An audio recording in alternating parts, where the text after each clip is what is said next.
Kume, former coach din ng Perpetual Altas. Alright, we are all set and ready to go for the third quarter. Maraming salamat muli sa inyong pagtutok, and you can't fall asleep when you have Barcoma in front of you, and it leads to this layup by Kim Aurin, his first field goal of the contest. Barcoma, kahit 4 points lang, he has generated a lot of opportunities for his team. And more importantly, nakabutas agad si Kim Aurin to start the second half. Kalahat. Atake, Romel Kalahat.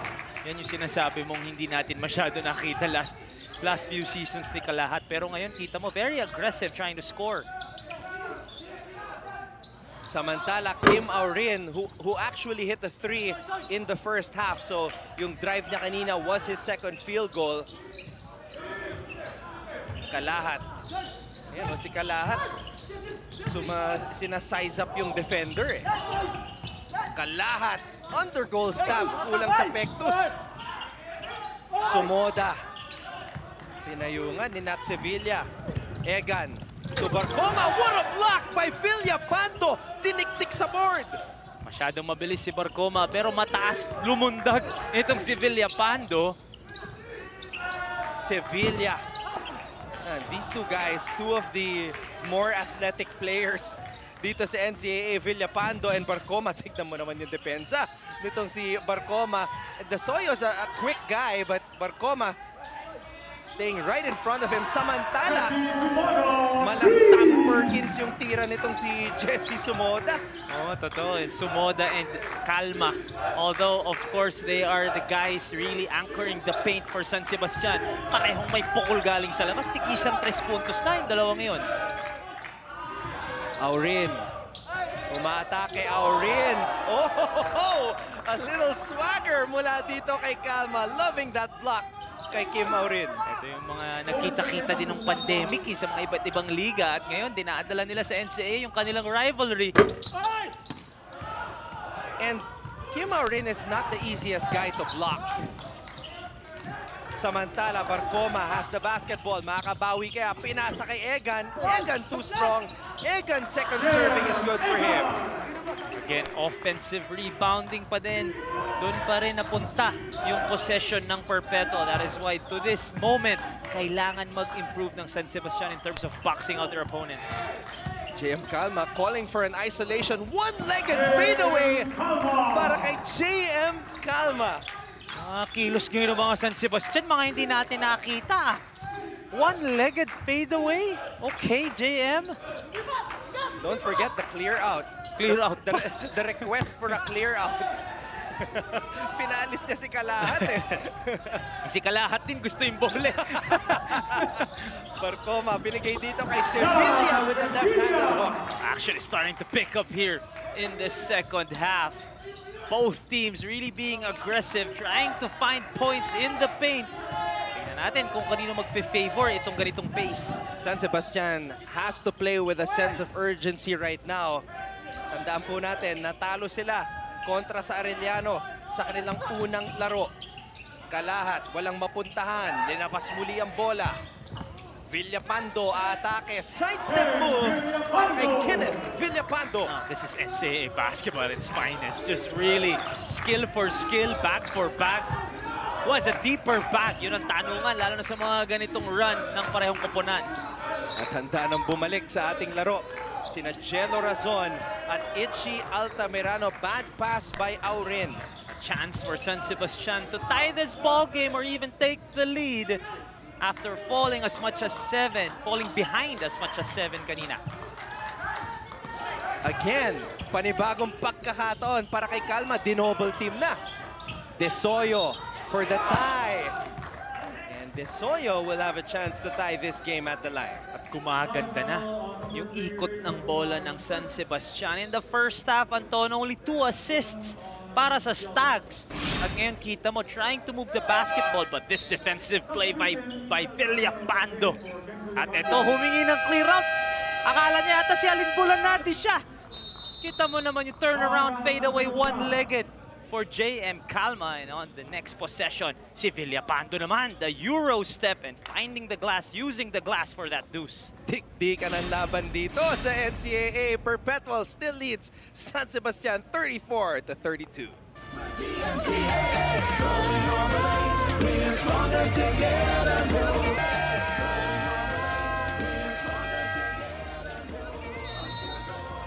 Itchy Altamirano and the San Sebastian College Recoletos Golden Stags trailing for a majority of this game, but now they have a chance to tie it at the free throw line. Ganda ng labas sa dugout nitong San Sebastian. Another free throw.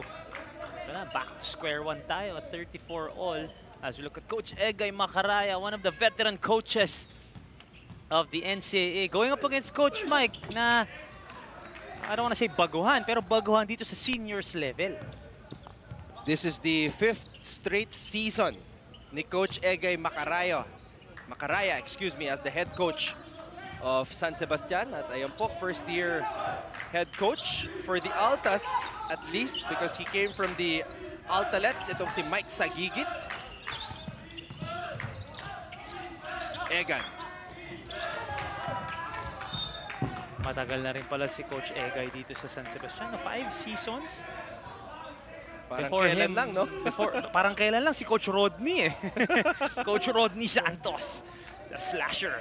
Pero Coach Egay has really formed a team here that can, you know, make up for the loss of 3 of their superstars. Samantala, Razon missing there. Nag-aagawan, Calma at Sevilla. And this is what we expect from both teams. Nagawan ng bola. Tayo ngayon 34 all. So this next possession will be big.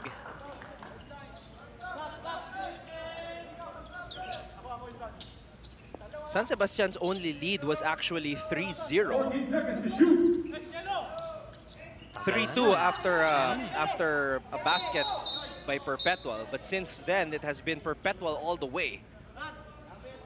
So they can maybe make a stop here and find the basket on the other end and regain that lead. Balikan muna natin si Chantal Laude.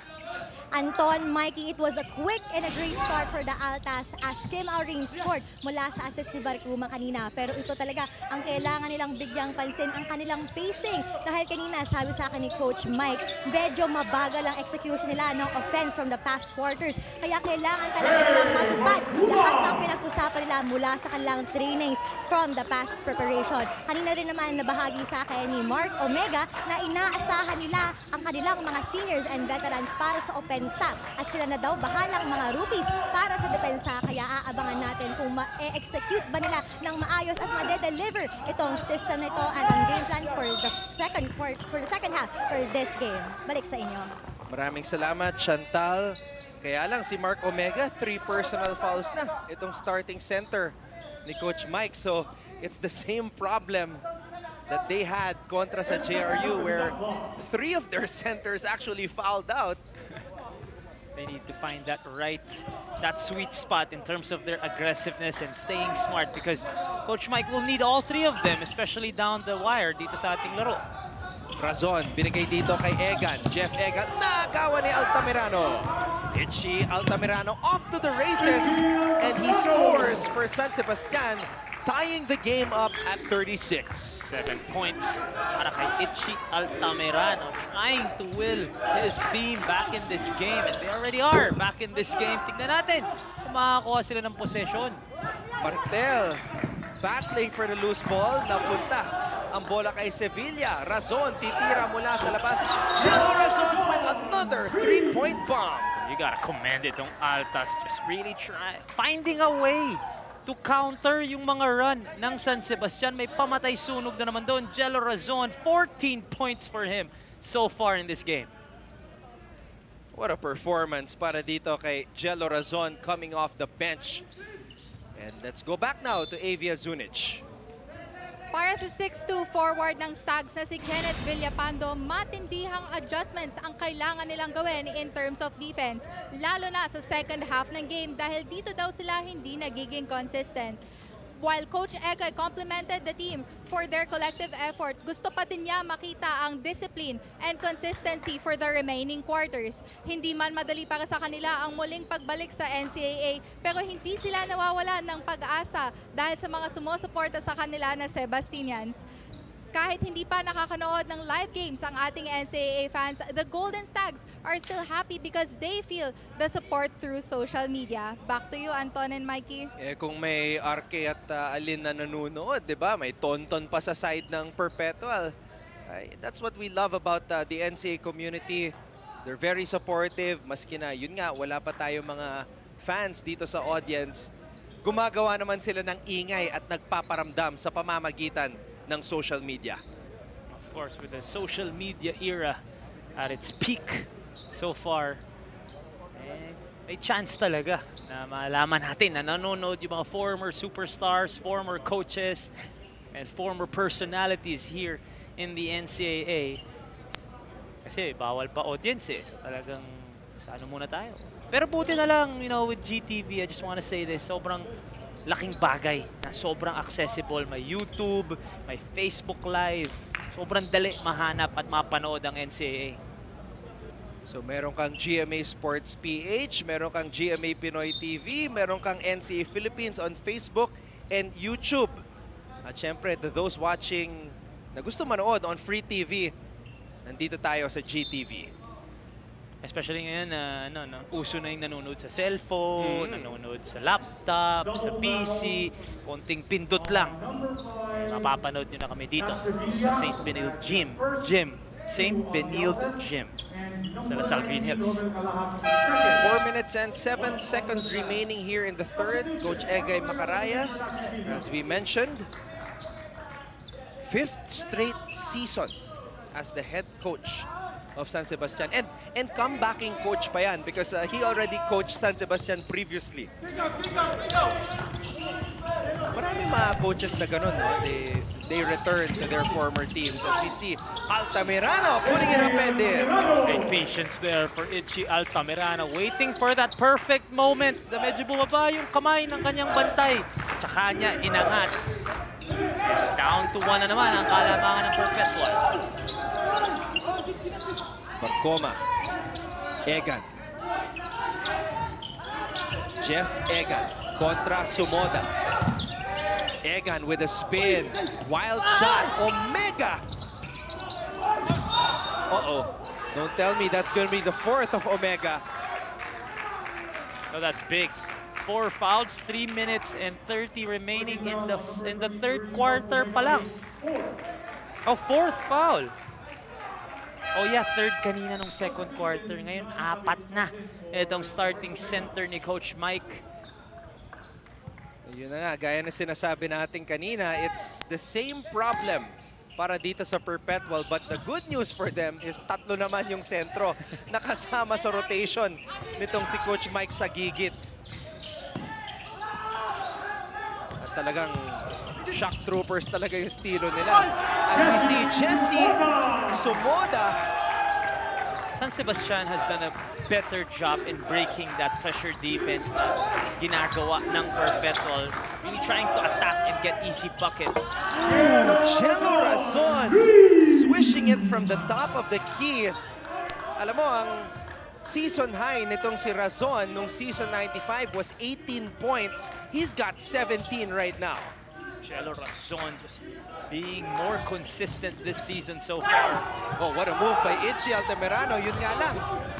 Hindi na ipasok yung tira. Egan to Razon. Razon for 3. Jello Razon. He just hit the 20-point mark. Jello Razon. This is coming off the bench.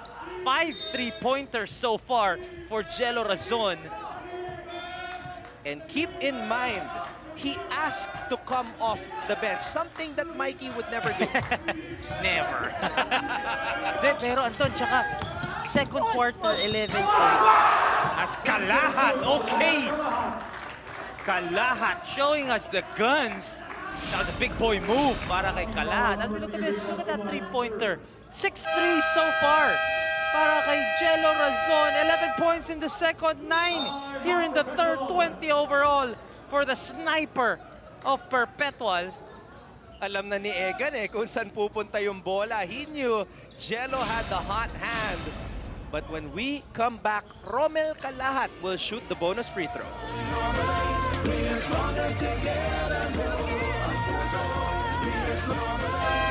You're looking at the bright lights of the St. Benil Gym dito sa Lasal Green Hills. We always talk about how the NCAA is the breeding ground for the future stars of Philippine basketball. And now that a lot of the collegiate stars of the NCAA have moved up to the pros and now are, you know, making the big bucks, playing internationally, it opens up the doors for guys like Jello Razon to step into that role as the new stars of the league. Nagpapakilala yung mga bagong aabangan natin dito sa Season 97. Their roles have changed. Kumbaga na-promote yung mga role nila. Katulad na lang ni Jello Razon. 20 points so far here today with 2 minutes left in the third. It's already, well, it's only just the second game of the season, but already surpassing yung kanyang season high from season 95. Cuevas missing on that triple try. Balik ang bola dito sa San Sebastian. Altamirano driving, too strong. Calma! Well, that would have been big had he converted. Parang maganda para sa San Sebastian, even with this Jello Razon explosion in the third quarter.